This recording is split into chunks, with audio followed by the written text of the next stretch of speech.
Cabinet में अपना agenda होता है। हमारे जो रूटीन गवर्नमेंट के काम होते हैं उस हवाले से बात हुई, लेकिन जो मुझे लगता है सबसे मेन जो आज हमारा फैसला कैबिनेट में था वो एक सब कमेटी को कायम करने का जो फैसला था रिजर्वेशन के मामले को देखने के लिए। रिजर्वेशन को लेके बहुत सी बातें की जा रही हैं, परेशानियों का और शिकायतों का भी इज़हार हो रहा है। हमारे नौजवान खासकर ओपन कैटेगरी के उनको लगता है कि उनको अपना हक नहीं मिल रहा है, लेकिन उसके साथ साथ वो लोग जिनको रिजर्वेशन के दायरे में लाया गया है वो नहीं चाहते हैं कि उनके हक में कोई कमी हो। तो इसलिए आज कैबिनेट ने फैसला किया है कि एक सब कमेटी कायम की जाएगी।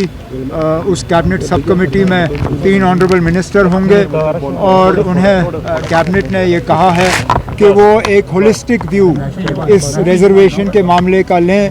वो ये देखें कि अभी तक क्या हुआ है, हाल ही में जो सुप्रीम कोर्ट के इसमें आदेश हैं उनको लेके हम क्या हमने उनको जो है उससे आगे गए हैं या हम वहीं तक हैं, और आगे क्या फ़ैसले लिए जाने चाहिए ताकि किसी का हक जो है वो छीना ना जाए, लेकिन इंसाफ सबसे हो। तो इसके लिए कैबिनेट सब कमेटी अब बनाई गई है, उन्हें वक्त दिया गया है, वो अपना रिपोर्ट जो है कैबिनेट के सामने पेश करेंगे और उसके बाद हम कोई फैसला इसमें कर पाएंगे। उमर साहब, चूँकि माशाल्लाह 5 साल की गवर्नमेंट है लोगों की फलाह व बहबूद के लिए, अभी से कहेंगे कि 1 महीना हो गया क्या किया सरकार ने, ये मौजूद नहीं होगा।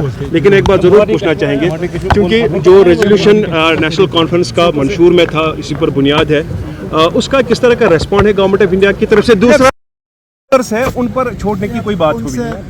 प्रिजनर्स को छोड़ने के लिए चाहिए, क्योंकि फ़िलहाल security, policing, law and order ये मरकज़ी हुकूमत के दायरे इख्तियार में है, ये एलजी साहब संभालते हैं। लेकिन उसके बावजूद जहाँ कहीं हमने पुलिस की इंतज़ामिया से बात की है, उनसे हमने कहा हुआ है कि इसको दोबारा से देखना होगा, खासकर जो क्या कहते हैं इन चीज़ को, वेरिफिकेशन के मामले में जिस तरह लोगों को तंग किया गया था, जैसे मैंने असेंबली की तकरीर में कहा था, जिस तरह वेरिफिकेशंस को एक तरफ से वेपनाइज किया गया था, उस पर काफ़ी हद तक एक रोक लगाई गई है। आगे भी इसमें थोड़ी और नरमी होगी, लेकिन जहाँ तक लोगों को जेल से छोड़ने की बात है, उसके लिए पहले दिन से हम जम्मू कश्मीर को दोबारा रियासत का दर्जा दिलवाने में हम लगे हुए हैं, क्योंकि हमें मालूम है कि कुछ ऐसी चीज़ें जो लोग चाहते हैं उसमें कुछ प्रोग्रेस हो, वो हम यूटी के ज़रिए नहीं कर सकते। और इसके साथ साथ आपने पहले रेजोल्यूशन आप सबसे बड़ी बात यह है कि रेजोल्यूशन कहीं रिजेक्ट नहीं हुआ ना, रेजोल्यूशन पास हुआ, रेजोल्यूशन को किसी ने रिजेक्ट नहीं किया, यही बड़ी बात है। एक दरवाज़ा खुला है, आगे जाके देख लेंगे। उसमें खरगे साहब ने क्यों कहा था जो बात पार्लियामेंट में हुई उसको दोहराना क्यों है? कांग्रेस हमारी हुकूमत में शामिल नहीं है, कांग्रेस ने बाहर से हमारी मदद की है, लेकिन वो हुकूमत में शामिल नहीं है।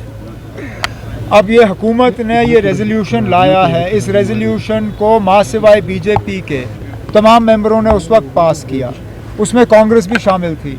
अब जाहिर सी बात है कि महाराष्ट्र और झारखंड में जिस तरह बीजेपी ने कांग्रेस को निशाना बनाया, ये पहले तो उन लोगों को जवाब है जिन्होंने ये कहा कि इस रेजोल्यूशन में कुछ है नहीं। अगर इस रेजोल्यूशन में कुछ नहीं होता तो वज़ीर आज़म साहब और होम मिनिस्टर साहब इस रेजोल्यूशन का बार बार जिक्र क्यों करते? जाहिर सी बात है कि इसमें कुछ है।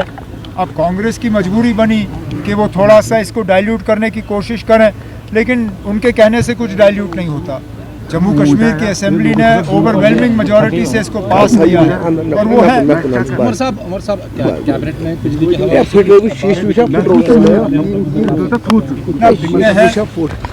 कैबिनेट ने तो पहले ही विंटर प्रिपरेशन का काम किया है, बिजली की कटौती कम हो उसके लिए मैं खुद दिल्ली में पावर मिनिस्टर से मिला। उन्होंने कुछ एडिशनल कोटा जम्मू कश्मीर के लिए सैंक्शन किया है, लेकिन हमें इस चीज़ के लिए तैयार रहना होगा कि सर्दियों में कटौती होगी, सर्दियों में कट्स होंगे। लेकिन मैंने डिपार्टमेंट से ये कहा हुआ है कि जहाँ जहाँ बिजली की चोरी कम हो, जहाँ जहाँ बिजली की फ़ीस जो है उम्मीद के मुताबिक हमें मिले, वहाँ कटौती कम होनी चाहिए, वहाँ लोड शेडिंग कम होना चाहिए। और उम्मीद की जाती है कि इस साल सर्दियों में लोगों को थोड़ा सा इसमें इम्प्रूवमेंट नज़र आएगा। हमारे लोगों ने कुछ भी नहीं सीखा। ये पहला हादसा नहीं है ऐसा जबकि लोकल्स को किसी पुलिस कैंप में बुला के उनके साथ मारपीट नहीं हुई। ये तो अल्लाह का शुक्र है कि ये सारे जो हैं ये मतलब अपनी कीमती जानें नहीं गंवाई, नहीं तो इससे पहले हमने वो हादसे भी देखे जहां लोगों को पुलिस के कैंप में बुला के टॉर्चर करके वो अपनी कीमती जानें गंवाई।